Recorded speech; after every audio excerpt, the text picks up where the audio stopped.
Esta mañana quiero compartir con usted una serie de quizás pensamientos en relación a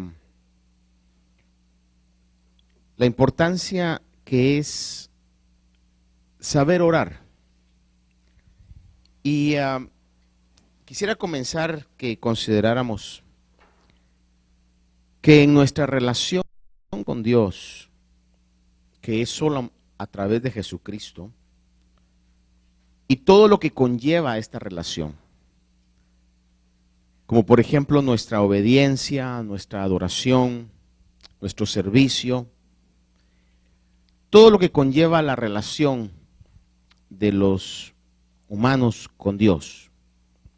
No voy a decir los cristianos, sino generalizándolo, todo lo que conlleva la relación de los humanos con Dios.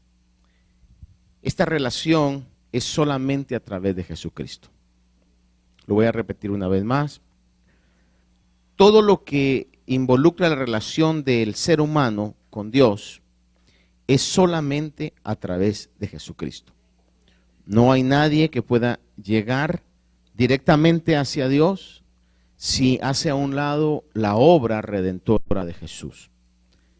Los que estamos hoy acá, estamos por la misericordia de Dios y que en un momento determinado reconocimos a través del Espíritu de Dios y la misericordia de Dios abrió nuestro entendimiento y pudimos ver en Jesús la salvación de nuestra vida, nuestro Salvador, nuestro Redentor.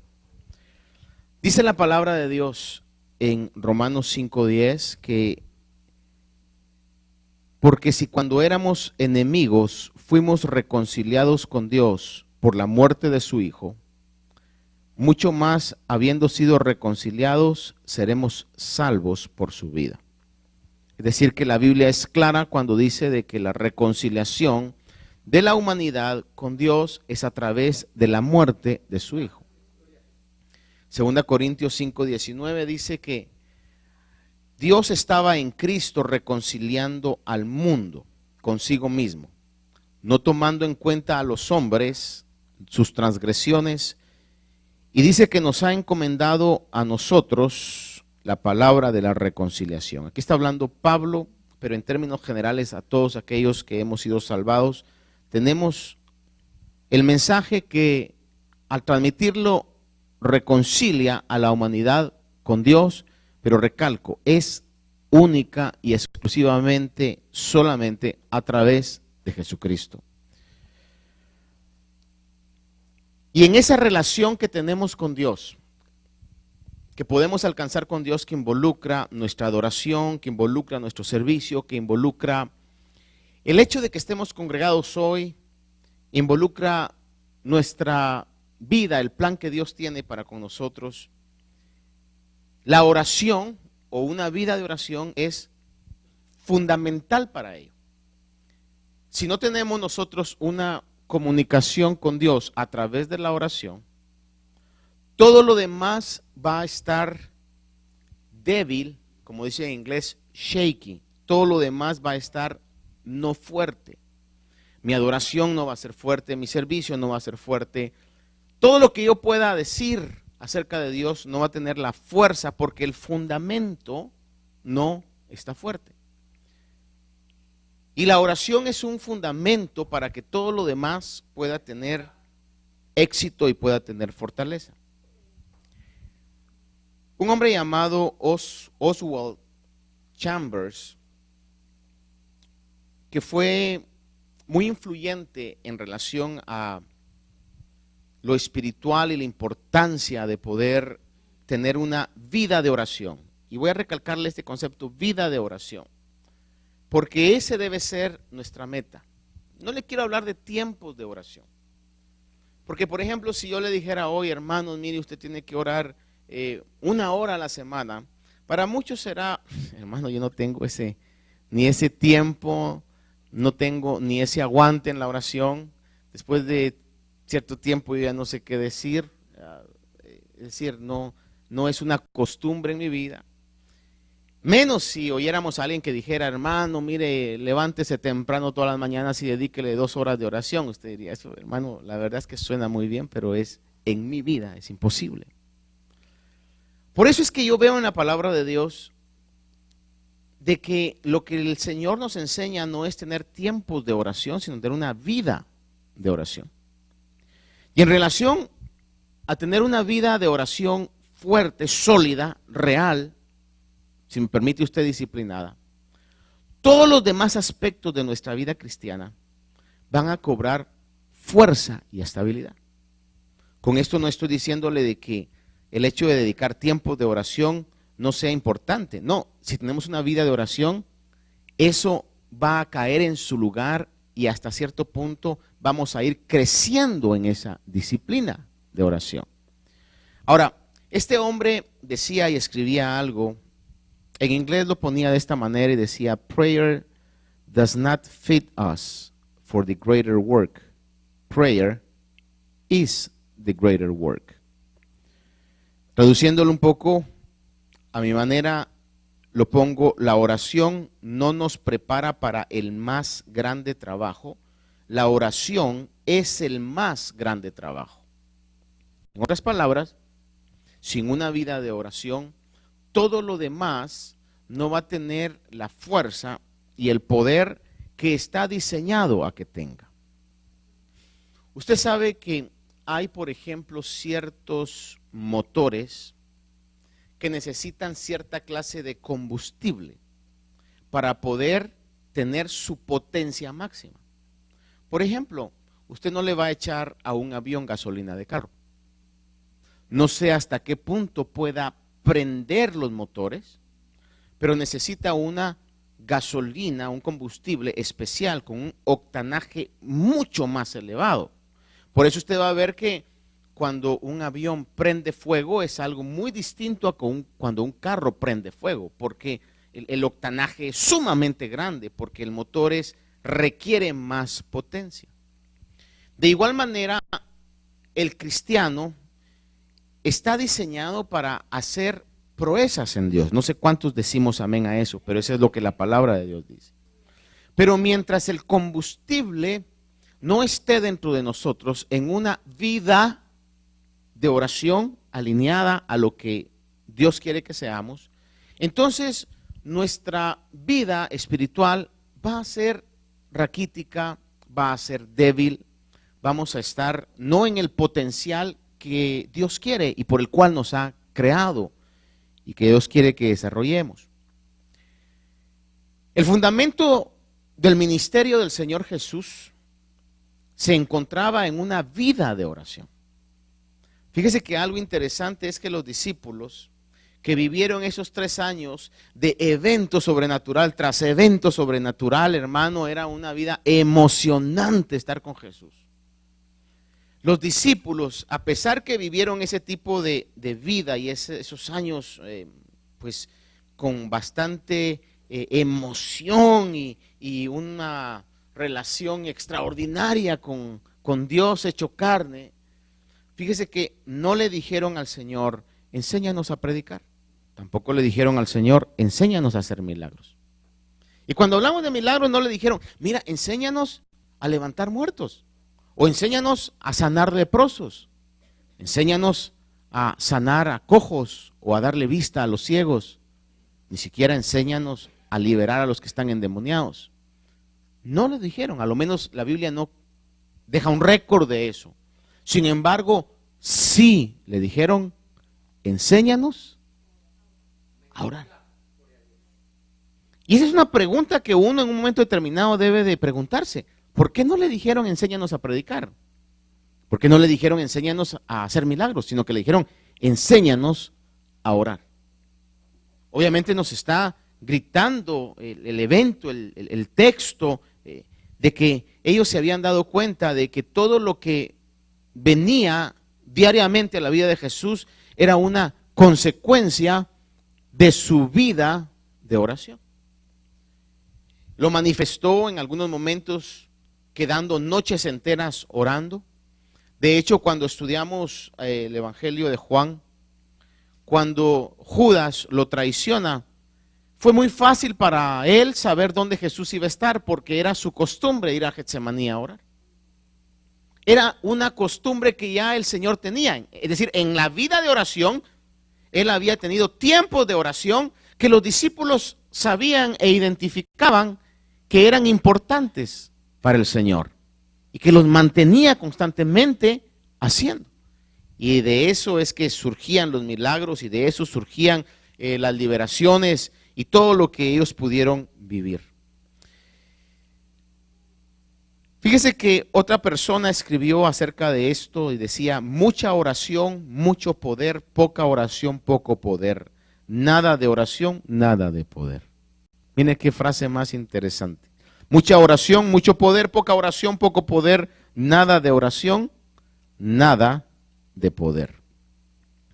En Mateo 26, le voy a leer el verso 40 y 41. Mateo 26, 40 y 41. Es un famoso pasaje donde el Señor está por concluir su ministerio en un momento muy crítico, donde necesitaba la ayuda espiritual de aquellos que eran los pilares de su discipulado. Y dice que vino entonces a los discípulos y los halló durmiendo. Y dijo a Pedro: ¿con que no pudisteis velar una hora conmigo? Velad y orad para que no entréis en tentación. Y pone algo que nosotros debemos entender y no tenemos que olvidar. Y dice: el espíritu está dispuesto, pero la carne es débil. El espíritu está dispuesto, pero la carne es débil. Le decía el día viernes que la palabra nos enseña que la ley de Dios, que es perfecta, que es pura, no pudo hacer en la humanidad cambios, no porque la ley fuera defectuosa, sino porque el hombre, el ser humano, era débil y es débil. Por esa razón es que necesitamos nosotros algo que no dependa de nuestra carne para poder ser exitosos en el camino del Evangelio. Y es solamente a través del Espíritu, que el Espíritu sí dice que siempre está dispuesto. Decía un hombre llamado Leonard Ravenhill,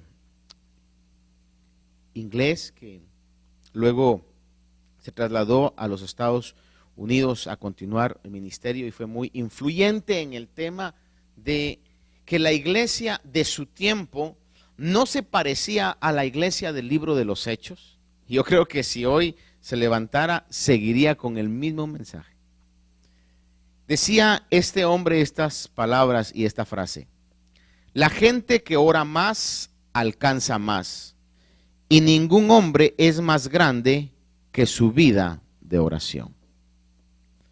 Fíjese que ese es algo tan importante y que se nos olvida por la misma debilidad de la carne, por la misma presión del ambiente donde estamos y donde vivimos. Pero yo le recuerdo, hermano, que las palabras del Señor Jesús a su iglesia fueron: vosotros estáis en el mundo, pero vosotros no sois del mundo. Las presiones son constantes, las tendencias son constantes. Pero si hemos nosotros decidido a que la Biblia sea nuestra constitución, nuestra norma de conducta, este libro nos dice a usted y a mí y nos recuerda: ustedes están en el mundo, pero ustedes no son del mundo. Y bajo esa consideración tenemos que entender que nuestro éxito va a depender de una constante vida de oración. Romanos 12, versículo 11 y 12 dice: no seáis perezosos en lo que requiere diligencia. Note la frase perezosos. ¿Cuál es la característica cuando hay debilidad? Por ejemplo, pensemos en nuestro cuerpo. Usted va a creer que una persona diga: estoy débil. Eso sería un mensaje raro, ¿verdad? ¿Cómo está una persona débil? Ay, me estoy débil, mire, hasta caminar me cuesta. No, se le nota si hasta hablar le cuesta. O sea, la debilidad se manifiesta con una falta de acción, de lentitud, de algo que está letárgico, hermano, en este caso. Y dice aquí la palabra de Dios en Romanos que no seamos perezosos en lo que requiere diligencia. Dice, fervientes en espíritu, sirviendo al Señor, gozándoos en la esperanza, y añade, perseverando en el sufrimiento, dedicados a la oración. Por eso le hablo y le recalco esta mañana una vida de oración. No le quiero hablar de tiempos de oración. Eso va a venir como una consecuencia de tener una vida de oración. Dice, dedicados a la oración. Yo sé que cuando hablamos de oración a veces pareciera ser un concepto muy religioso, pareciera ser algo como que en algún momento hemos tenido nosotros imágenes y experiencias visuales que no nos llaman la atención, sea cual sea ese tipo de experiencia. A veces cosas que han marcado nuestra vida, decimos, wow, si eso es orar, entonces yo no me identifico con eso. Pero orar es hablar con Dios. Y fíjese que lamentablemente a veces cuando oramos, como que no es tanto hablar con Dios, sino que nosotros no dejamos que Dios nos hable, sino siempre estamos nosotros hablando con Dios.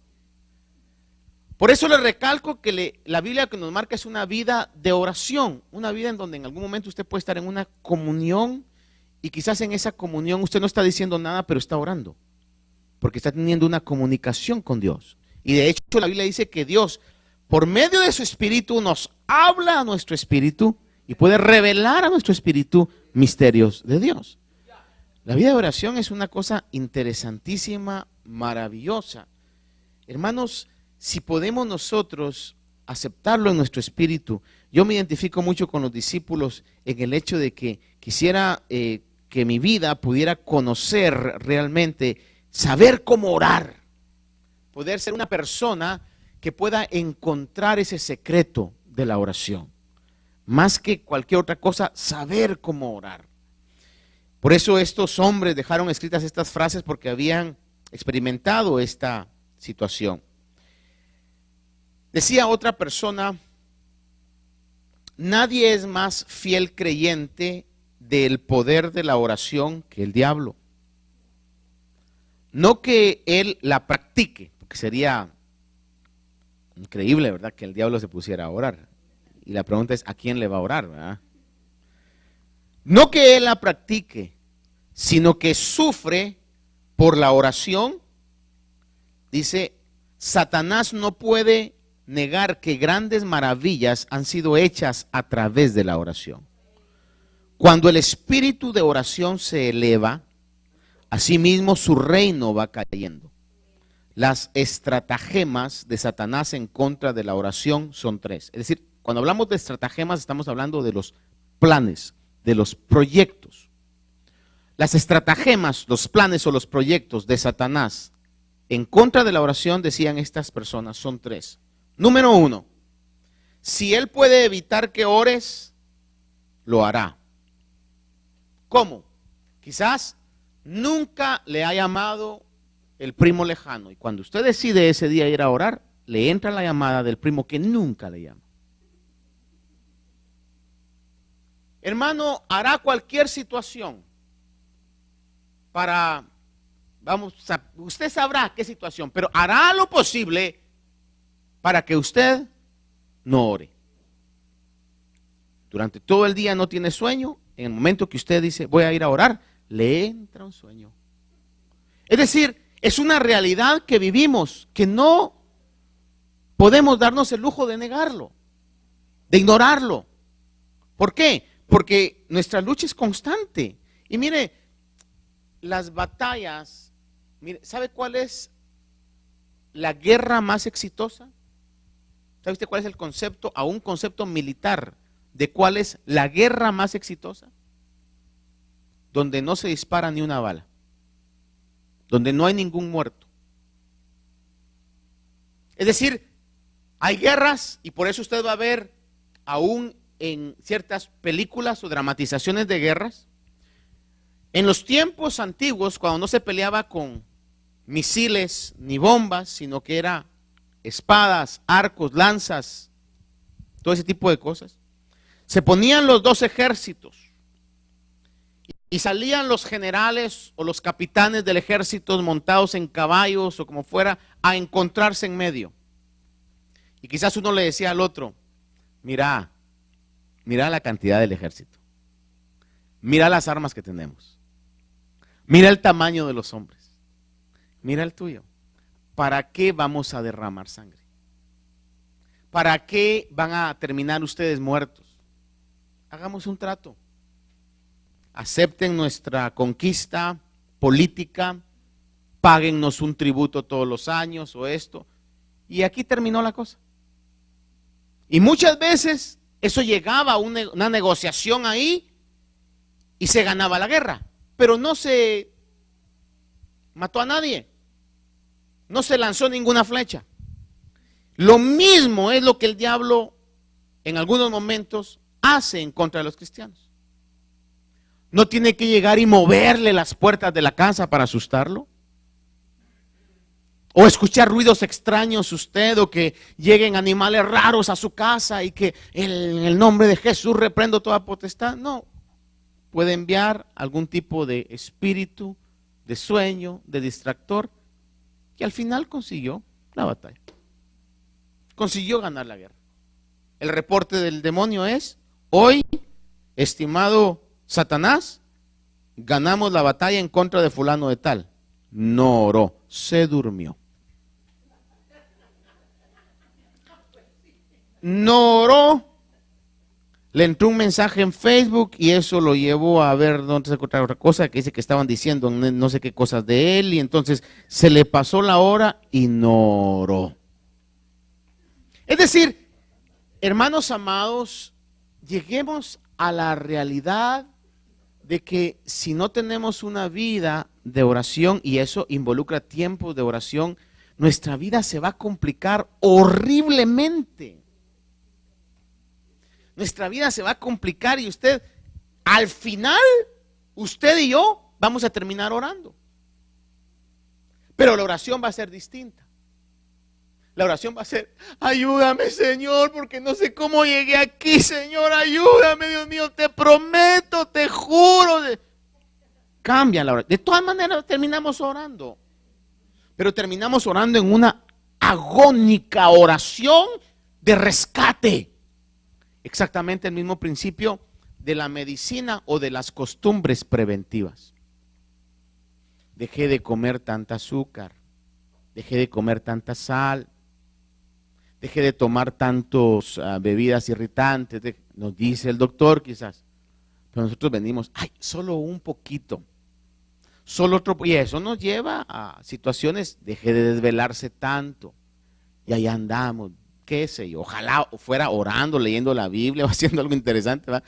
Viendo la tele, el YouTube y todo lo demás, y otro día con unas grandes ojeras, hermano, no sé por qué tengo tanto sueño, y al final vienen los caos. Y ahora estoy bajo estos tratamientos, ¿verdad?, para ver si puedo restaurar aquello. Cuando hacemos a un lado la prevención que nos dan, que sabemos que es real. Yo años atrás he tenido un dicho que lo estoy tratando de aplicar en mi vida, y es que contra la razón no hay argumento. Cuando algo tiene razón no hay argumento. Eso me ha llevado en algunas situaciones, aún en cuestiones de situaciones que puedan darse en el hogar, ¿verdad? Donde uno viene y quiere defender su punto de vista, pero sabe que está mal. Es más fácil decir: ¿sabes qué? Ganaste, tienes razón. Porque si yo no tengo la razón, no hay ningún argumento válido que valga. Y entonces sobre este punto le voy a decir, la palabra es muy clara. Veámoslo en el concepto de que los discípulos no le dijeron a Jesús: enséñanos a hacer milagros, enséñanos a levantar muertos, enséñanos a multiplicar panes y peces, enséñanos a agarrar dinero de los pescados. Usted sabe que en una oportunidad hasta eso pasó. Tenían que pagar un impuesto y le dice el Señor a Pedro: ve, pesca y vas a encontrar una moneda llamada estatero. Hermano, ¿cómo sabía Jesús eso? Es que eso solamente el Hijo de Dios lo puede hacer. Y Pedro sabía muy bien eso. Yo creo que muchos cristianos hoy día están: Señor, revélame cuáles son los stocks que se van a ir para arriba. Señor, como alguien en una oportunidad me dijo: fíjese que Dios me revela a mí los números de la lotería. Hermano, imagínese. ¿Y cómo le iba a creer yo si nunca se la había sacado, verdad? Yo creo que se lo revela después de que ha oído cuáles son y los sueña en la noche. Pero esa es la mente humana. Les recuerdo lo que la Biblia dice es, ustedes están en el mundo, pero ustedes no son del mundo.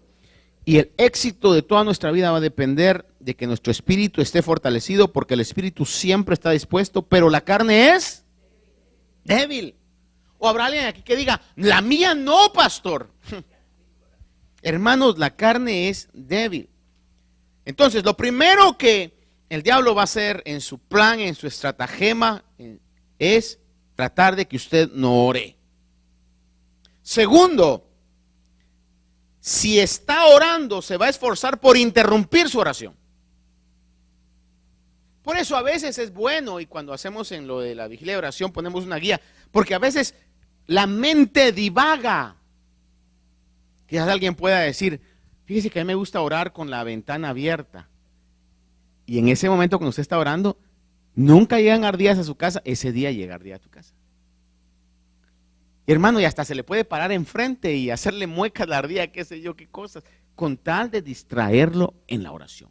Mandará pensamientos que lo hacen divagar, le va a recordar cosas. Y nuestra oración entonces divaga o hará cualquier situación con tal de que usted y yo seamos distraídos de ese tiempo de oración, de interrumpir nuestra oración. Y el tercero, si tampoco funciona eso, sino que usted está comprometido en esos 15 minutos, 10 minutos, media hora, 1 hora o 5 horas, hermano. Si eso no funciona, se esforzará, oiga esto, por obstaculizar el éxito de su oración. ¿Se recuerda usted cuando Daniel está orando para que el Señor le enviara revelación por cuál iba a ser el futuro de su pueblo? Fíjese, y veamos eso que es una realidad. Cuando el ángel vino, dice, desde el primer momento que oraste, tu oración fue escuchada. Y yo fui enviado, pero me encontré una potestad al príncipe de Persia. Hermanos, la realidad de la lucha espiritual es una verdad que la Biblia nos enseña. Entonces, hay momentos en los que usted está orando y ya su petición ha sido escuchada, pero el enemigo va a hacer lo posible porque la respuesta no venga, con tal de que nosotros dudemos de la efectividad de la oración. Se lo repito, con tal de que usted y yo dudemos de la efectividad de la oración. Pero si algo le puedo decir hoy es de que la oración funciona, la oración funciona. Y una vida de oración nos llevará a éxitos que quizás nosotros ni siquiera nos imaginamos, es una realidad.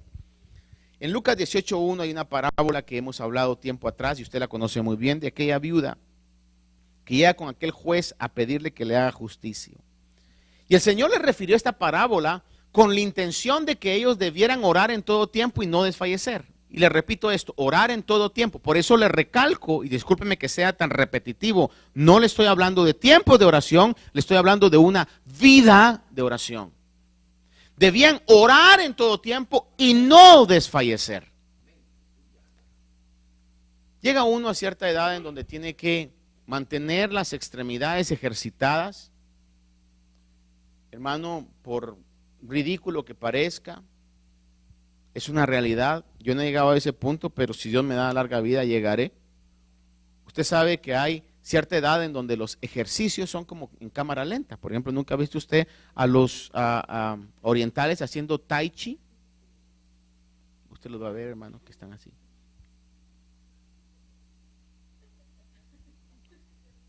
Y hermano, y uno dice, ¿ejercicio? A la edad que uno llega a eso, los estiramientos se sienten deliciosos, hermano, y saber uno que todavía los músculos funcionan y todo eso es una realidad, ¿verdad? En ese sentido. Le comento esto porque fíjese usted de que nosotros no debemos desfallecer, y cuando nosotros comenzamos, vamos generando una disciplina que nos va a llevar a hacer cosas mayores cada vez. Pero tenemos que comenzar y crear unas costumbres buenas para eso. Por ejemplo, porque es que a cierta edad y en ciertas condiciones los ejercicios tienen que ser de poco a mayor. Porque si usted nunca ha orado, pero hoy dice, hoy sí, el Señor me habló y mañana me voy a levantar a las 5 de la mañana, de 5 a 7 voy a orar. Puede ser que lo haga, pero le aseguro que el martes no lo vuelve a hacer. ¿Por qué? Porque su carne es débil. Pero si usted viene y dice, bueno, en mi vida, ¿cómo puedo hacer para comenzar a poner aspectos de una vida de oración? ¿Podré orar unas 3 veces como Daniel, unos 10 minutos al día? Y usted puede hacer eso, creo que sí. O déjeme ponérselo sencillo, 5 minutos al día. Creo que lo puedo hacer. Antes de cualquier cosa me voy a levantar, voy a 5 minutos. Y luego a mediodía otros 5 minutos. Si tengo media hora de break, voy a orar los primeros 5 quizás, o los últimos 5. No sé, yo le estoy dando propuestas nada más que podrían ser así. Y poco a poco usted va creando una costumbre que se va haciendo la oración parte de su vida y usted podrá identificarse que tiene una vida de oración. Quizá no sea muy atractivo este mensaje, pero hermano, I know que es súper efectivo si lo ponemos en práctica. Le dice a esta mujer que llegaba mañana y tarde con ese juez, hazme justicia, hazme justicia. Y la señora quizá tenía una voz, su presencia quizás no era una presencia imponente, su voz no ha de haber sido una voz grande, simplemente hacía acto de presencia, estaba, hazme justicia, hazme justicia, hazme justicia. Y cuando termina la parábola que al final cansa a ese juez injusto y le dice, pues ya me cansó esta señora, le voy a hacer justicia, lo que el Señor termina diciendo en Lucas 18, versículos 7, 8, dice, y no hará Dios justicia a sus escogidos que claman a Él día y noche. Oiga esto, es lo que está diciendo. No hará Dios justicia a sus escogidos que claman a Él día y noche. ¿Se tardará mucho en responderles? Os digo que pronto les hará justicia. No obstante, cuando el Hijo del Hombre venga, hallará fe en la tierra. Y aquí está hablando de fe en qué? Fe en la oración. Por eso es importante y para mí es una carga que es importante llevarla. Decirle que una vida sin oración es una vida raquítica, es una vida débil, es una vida perdida espiritualmente hablando. Y tenemos que volver como iglesia a ver pensamientos y ministraciones de hombres como Oswald Chambers, como estas personas que creyeron en la oración, hermano, que le dieron a la oración el lugar que la oración requería para poder encontrar el norte correcto, el camino correcto que Dios quiere para cada uno de nosotros. Porque mientras más avance el tiempo, más incredulidad va a haber de la iglesia y del mundo en relación a la oración. ¿Por qué lo dice, pastor? Porque el Señor lo dijo. Cuando el Hijo del Hombre venga, hallará fe en la tierra. Hallará fe en la tierra. Hallará fe en la importancia que es poder dedicar tiempo a oración. Ahora, déjeme ponerlo entonces a esta situación. Ahora, más importante que orar, porque el concepto de oración, como le digo, es muy amplio. Y no solamente amplio, sino que le voy a plantear algo, por favor, sea misericordioso en juzgarme a mí por lo que le voy a decir hoy. Pero ¿se ha dado cuenta usted que cuando surge una tragedia, y veamos por ejemplo ahorita lo terrible que acaba de pasar, una vez más en Estados Unidos, sobre el tiroteo en Florida? ¿Se ha dado cuenta usted que cuando eso pasa, surgen frases como por ejemplo, our prayers are with the families? Nuestras oraciones están por las familias. Ahora yo le pregunto, soy yo, por favor, júzgueme con misericordia. ¿Usted cree que los políticos que dicen, my prayers are with you, usted cree que oran por esas familias? Porque es un dicho que ha perdido significancia. Cuando nosotros utilizamos, haga de cuenta esto. Yo creo que los cristianos, según lo que Santiago dice la Biblia, que nuestro sí sea sí y nuestro no sea no. Hoy día, ¿qué tanto creemos a la palabra de las personas? Se ha perdido el concepto. Pero me dicen a mí que hubo una época en donde cuando se hacía algún negocio, el contrato era, ayúdeme Marlon para acá por favor, el contrato era este. ¿Quedamos en ese precio? Me dio la mano y esa era la palabra. Hoy día le pregunto, ¿es una realidad? No, pero ¿sabe qué? Está bien, pero fírmeme este papel, por favor, y hágame esto. ¿Por qué? Porque el concepto de decir, tiene mi palabra, no es suficiente. Porque todo el mundo a veces decimos, le prometo, le aseguro. Hermano, y de la misma manera, el concepto de orar, por eso usted quizás me oyó un tiempo atrás cuando a mí me dicen, pastor, ore por mí, yo le digo, oremos de una vez ahorita. En este momento, oremos, aunque sea una oración, pero oremos ahorita, porque si yo le digo, amén hermana, voy a orar por usted, amén hermano, voy a orar por usted, casi seguro que no lo voy a hacer. Se me puede olvidar, se me puede pasar, o el diablo me distrae, o el diablo lo que sea, hermano. Y entonces, ¿qué es lo que pasa? Después, pastor, y oró por mí, y tengo dos opciones, mentirle o serle sincero. Si le soy sincero, le destruyo su confianza en mí. Entonces la tentación del diablo, mejor mentirle. Decir, miren qué rollos caemos por esas situaciones. Hermano, en ese sentido entonces cuando dice, our prayers are with you, es un decir nada más, que lo único que está haciendo es validando el concepto que en este tiempo que vivimos, fe en la oración ya no se tiene. Me recuerdo estar en una reunión unos meses atrás con el alcalde en Freeport. Había una reunión de clérigos y obviamente ahí entran pues de todo, ¿verdad? Curas católicos, musulmanes y todo, y pues estaba yo allí. Y de repente el mayor estaba hablando acerca de una situación que tenía y se levanta el cura católico y entonces dice, well, dice, you need faith, we are men of faith here and we're going to pray. Dentro de mí dije yo, a ver, ¿verdad? Pues qué bueno el concepto que va a orar, ¿verdad? Y salió, our Father who art in heaven, a decir el Padre nuestro, totalmente ajeno a la petición que el mayor tenía, pues, ¿verdad?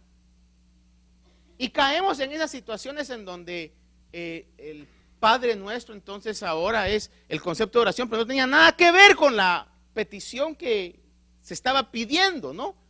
Y eso lo único que hace es tener el concepto de que hay gente, espero que nosotros no seamos de ese tipo, que ora y ora y ora y ora, pero esas oraciones son inefectivas. Inefectivas. Entonces, no es tanto de qué tanto se ore, sino de cómo se ore. Por eso es que los discípulos le tuvieron que decir, enséñanos, teach us how to pray. Enséñanos. Ahora, ellos venían de una enseñanza de los religiosos, los fariseos y los saduceos, donde oraban mucho. Si había gente que oraba eran los fariseos. Oraban mucho, pero oraban mal. Entonces, más importante que orar es orar efectivamente. Dice en Marcos 12:40, hablando de los fariseos que hacían largas oraciones, vea esto y analice esto. Dice, que devoran las casas de las viudas y por las apariencias hacen largas oraciones. Y dice, estos recibirán mayor condenación. No hacían cualquier oración, eran largas oraciones. Pero el fin era devorar, es decir, sacar un interés económico por medio de las oraciones. Y hacían largas oraciones. Y en algún momento, ay, qué oración más bonita. Mire, yo ya estoy peleado con eso. A mí no me importa que mi oración sea fea, que venga la oración con gemidos, con gritos, lo que sea. No me importa que sea fea. El punto es que sea efectiva. A que uno venga y comience reverente amantísimo Padre, creador del cielo, la tierra y hasta la atmósfera terrestre, subterránea. Y al final, hermano, eso no logre nada. Mejor venir y decir como la oración de Pedro: sálvame que me ahogo. Y el Señor le extendió la mano. Entonces no es importante, hermano, venir y orar mucho, sino saber cómo orar. Porque lo importante, como la Biblia dice, es que Dios me escuche. Usted sabe muy bien esto y déjeme avanzar en esto rápidamente. No quiero extenderme mucho. Primera de Juan 5, 14, 15 dice: y esta es la confianza que tenemos delante de Él, que si pedimos cualquier cosa conforme a su voluntad, Él nos oye. Y si sabemos que Él nos oye en cualquier cosa que pidamos, sabemos que tenemos las peticiones que hemos hecho. Pedir de acuerdo a su voluntad. Y si Él nos oye, vamos a recibir la respuesta de Dios. Le repito, pedir de acuerdo a su voluntad y que Dios nos oiga, vamos a recibir la respuesta de Dios. Ahora, en la Biblia claramente dice, y no le voy a decir todos estos textos porque no quiero alargarme, de que Dios no escucha a los pecadores o a los desobedientes. Solo le voy a recordar, cuando el Señor sanó a aquel ciego de nacimiento, que los fariseos dijeron: ¿quién pecó, sus padres o estos, para que naciera ciego de nacimiento? Y comenzaron a preguntarle después al ex ciego: ¿y quién te curó? ¿Y quién te dio la vista? Hermano, y como estaban peleados con Jesús los fariseos, el ciego se expresa de Jesús y dice el ciego esto: sabemos que Dios no oye a los pecadores, pero si alguien teme a Dios y hace su voluntad, a este oye. Y la gente, los fariseos, no le dijeron: no, eso es discutible. No, eso no es cierto. No, porque ellos sabían muy bien, habían sido enseñados y enseñaban que esa era una realidad. Que Dios no oye a los pecadores. Le voy a recalcar esto porque es el centro de lo que, voy a atreverme a decir esto, lo que el Señor hablaba a mi corazón. Dios no oye a los pecadores. Aunque oren horas y horas y se junten millones a orar y en el día de oración, Dios no oye a los pecadores. Eso es indiscutible. Dice un pasaje aquí, entre muchos, solo le voy a leer uno. En Salmo 66, 18 dice: si observo iniquidad en mi corazón, el Señor no me escuchará. Le digo uno entre muchos que hay sobre esto. Aún el Señor habló y dice: me ofrecéis holocausto de sacrificios, sin embargo yo no escucharé. Y habla el Señor acerca de esto. Por eso no le discutieron al ex ciego esa expresión. En otras palabras, él dice: a ver, les lanzó la responsabilidad. Explíquenme ustedes, ¿por qué Dios lo escuchó? Si ustedes dicen que es loco, que es pecador, que es endemoniado, ¿por qué Dios lo escuchó? ¿Qué acaso ustedes no enseñan que Dios no escucha a los pecadores? Los puso en una situación difícil, hermano, pero no le discutieron. Ahora, el punto a lo que lo quiero llevar es: a menos que tengamos una vida de plena obediencia, óigame esto, usted me va a decir: ay, pastor, ¿por dónde va? A menos que tengamos una vida de plena y perfecta obediencia, estaremos desperdiciando nuestras oraciones. Y si usted se puso triste, yo también.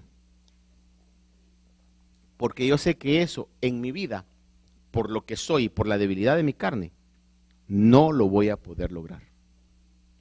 Pero la Biblia claramente dice que a menos que tengamos una vida de plena obediencia, estaremos desperdiciando nuestras oraciones.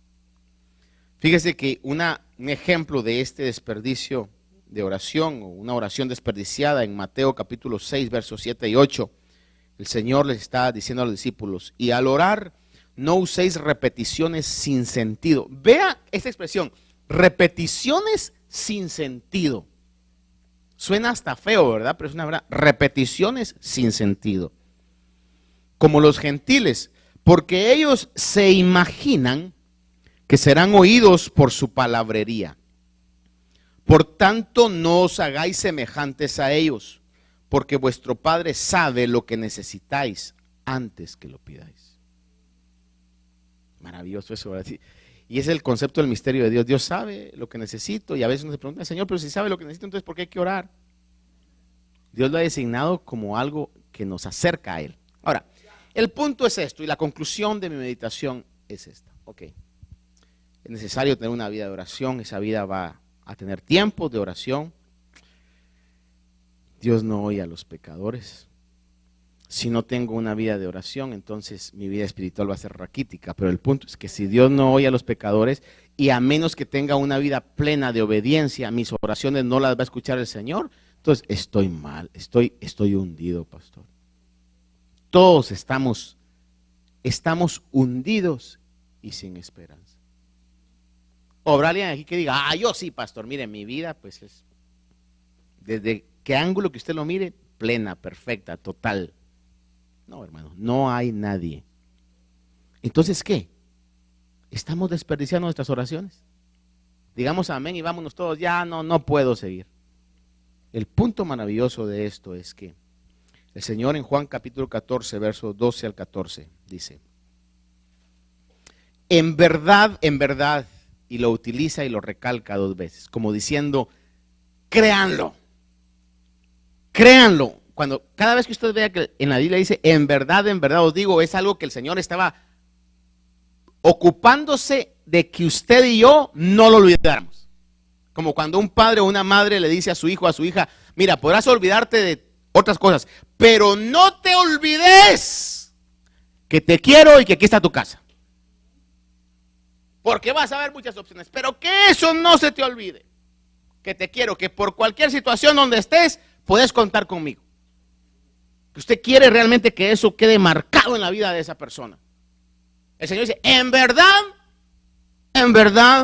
os digo, el que cree en mí, las obras que yo hago, Él las hará también. Y aún mayores que estas hará.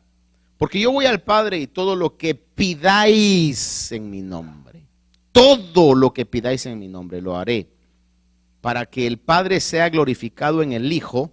Si me pedís algo en mi nombre, yo lo haré. Déjenme decirles, ¿sabe por qué Dios va a contestar las oraciones que pidamos? No en nuestro propio nombre, sino en el nombre de Jesús. Porque Dios ama tanto a Jesús, y perdóneme, no se va a sentir mal por esto. Y no lo hace tanto por usted, Dios, sino lo hace para glorificar el nombre de Jesús. Dios sabe lo que somos. Si hasta los ángeles le han de decir, y lo vas a bendecir a este, y la vas a bendecir a esta, mira cómo. Y el Señor va a decir, no lo hago por él, lo hago porque, y esta es mi conclusión, porque tiene fe. Tiene fe en el sacrificio de mi hijo. Y yo amo a mi hijo, y su sacrificio siempre lo voy a exaltar, todo el tiempo lo voy a exaltar. Por eso, creer en Jesús es un requisito para saber cómo orar en su nombre. Enséñanos a orar. Bueno, lo que le quiero marcar hoy es, hay que orar en el nombre de Jesús. Pero eso no quiere decir que solamente que usted haga cualquier oración fuera de la voluntad de Dios y de repente diga en el nombre de Jesús. No, creer en Jesús, uno, es creer en su sacrificio redentor. Creer, hermano, que solo el sacrificio de Jesús nos ha salvado y nos ha justificado. No querer ganarse el cielo por medio de oraciones. No, hermano, usted va a creer, Señor, yo vengo a orar como una consecuencia de mi gratitud, pero realmente no podría ni siquiera orar si no fuera porque el Señor Jesús dio su vida por mí y su sangre me ha justificado. Creo en tu señorío, creo que eres mi Señor, creo que eres mi Redentor. Creer en su señorío también y en su autoridad. Creer en su señorío y en su autoridad. ¿Qué es creer en el señorío del Señor? Guardar sus mandamientos. Yo le decía días atrás acerca de que nuestra constitución de conducta debe ser la Biblia. Y si queremos realmente conocer la voluntad de Dios, es tan sencillo como esto. Ocúpese de hacer lo que la Biblia dice que debe de hacer, de caminar como la Biblia dice que los cristianos tenemos que caminar, y la voluntad de Dios la va a encontrar en el camino. No se mortifique, Padre, revélame tu voluntad, un sueño, un profeta, aunque sea falso, Señor, pero revélame tu voluntad, Señor. Olvídese de eso, renuncia a eso. Mire, ocupémonos de hacer y caminar de acuerdo a la palabra del Señor, y le garantizo, hermano, la voluntad de Dios va a encontrarlo y va a encontrarla en el camino a usted. Y lo va a sorprender. Y usted va a decir, wow, esa era la voluntad de Dios. Sí, cada vez que caminamos en los mandamientos de Dios, estamos honrando el señorío de Dios. Yo quiero hacer esto, Señor, pero tu palabra me dice lo contrario. Voy a hacer lo que tu palabra me dice. Mientras no me des la vida, Señor, por tu palabra y por el sentir de tu espíritu y la realidad que no viene en contra de tu palabra, yo no voy a hacer eso, Señor amado. La voluntad de Dios se va a manifestar en nuestra vida. Es caminar reconociendo el señorío, la autoridad, y cada vez que nosotros hacemos eso, estamos realmente creyendo en el nombre de Jesús. Creer también en la sabiduría, aceptar que los planes de Dios son mejores que nosotros. Todo el tiempo. Pero por sobre todo, y esta es mi conclusión, por sobre todo, saber que no depende ni ha dependido de nosotros, sino depende del sacrificio del Señor. De Él depende las respuestas. Dice la palabra de Dios: vosotros no me escogisteis a mí, en Juan 15:16, sino que yo os escogí a vosotros. Le repito una vez más eso. Dice el Señor en su palabra: vosotros no me escogisteis a mí, sino que yo os escogí a vosotros. Le repito una tercera vez para que usted no diga, el día que yo acepté al Señor, el día que... No fue usted. Usted reaccionó a un, permítame esta expresión, a un enamoramiento divino, a una atracción divina que lo llevó a donde lo tenía que llevar. Vosotros no me escogisteis a mí, yo os escogí a vosotros. Y dice, y os designé para que vayáis y deis fruto, y que vuestro fruto permanezca, para que todo lo que pidáis al Padre en mi nombre, os lo conceda. Ese es su destino profético. Su real destino profético es ese. Ese es su futuro. Una vida de cosas extraordinarias, si usted quiere llamarle, que le van a pasar a su vida mientras nosotros honremos el señorío de Cristo. Y entonces, si usted está caminando de acuerdo a la palabra del Señor, muchos deseos y anhelos puede tener, pero usted dice, no, pero lo que la palabra del Señor me dice que yo tengo que conducirme de esa manera. Tomando el ejemplo de darle la mano a Marlon aquí, ¿qué acaso no dice la Biblia de que Dios se agrada de aquellos que aún en contra de su propio beneficio mantienen su palabra? No, pero mire que llego yo después, fíjese que el precio que le dije y ahora la cosa subió. No, pero la Biblia dice que Dios se va a agradar si yo le digo, pero ese fue el precio que le di. Y entonces, cuando caminamos de acuerdo a la palabra de Dios, la voluntad de Dios nos encuentra. Y nuestras oraciones, porque estamos honrando el señorío del Señor, porque esta es la palabra de Dios, la palabra de Cristo, el evangelio de Cristo. Todo lo que pidamos en su nombre nos lo va a dar. Y le termino con una cita final de alguien que dijo esto: nadie puede creer qué tan poderosa es la oración y qué tanto puede alcanzar, sino aquellos quienes han aprendido por experiencia. Es de gran importancia que cuando en extrema necesidad nos aferremos a la oración. Yo sé que siempre que he orado intensamente, he sido ampliamente escuchado y he obtenido más de lo que he pedido. Dios algunas veces ha tardado, pero al final siempre ha llegado. Oremos un momento esta mañana. Padre bueno, ¿quiere usted elevar su espíritu delante de Dios? Estoy totalmente convencido que en su vida hay necesidades. Totalmente convencido que hay anhelos y quizás hay luchas y conflictos, hermano.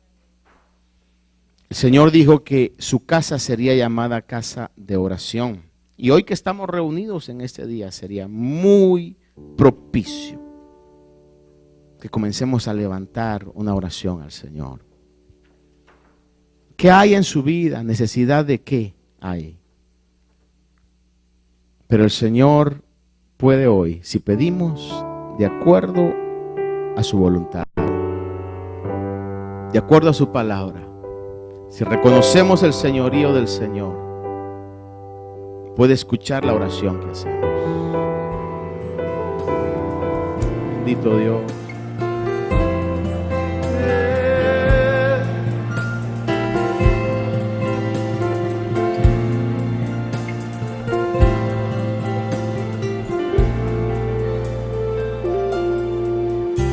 El Espíritu de Dios está en este lugar. Cántalo. El Espíritu de Dios se mueve en este lugar. Está aquí para consolar, está aquí para liberar, está aquí para guiar. El Espíritu de Dios está aquí. El Espíritu de Dios está en este lugar. El Espíritu de Dios está. El Espíritu de Dios se mueve en este lugar. Y Él está aquí para consolar, está aquí para consolar, para liberar, está aquí para guiar. El Espíritu de Dios está aquí. Muévete en mí. Muévete en mí, muévete en mí, toca mi mente, mi corazón, llena mi vida de tu amor. Muévete en mí, Dios Espíritu, muévete en mí, muévete en mí, muévete en mí.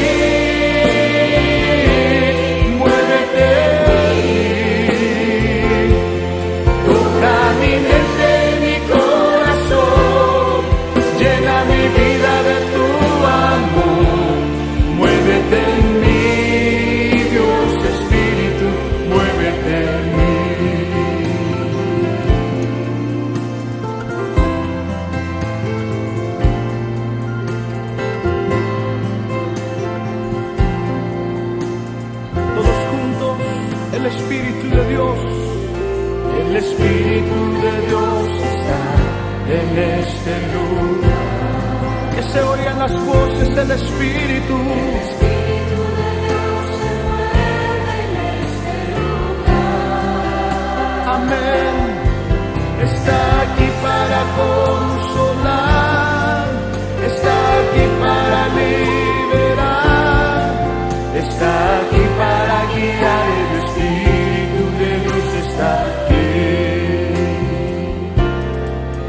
El Espíritu de Dios está en este lugar. El Espíritu de Dios se mueve en este lugar.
que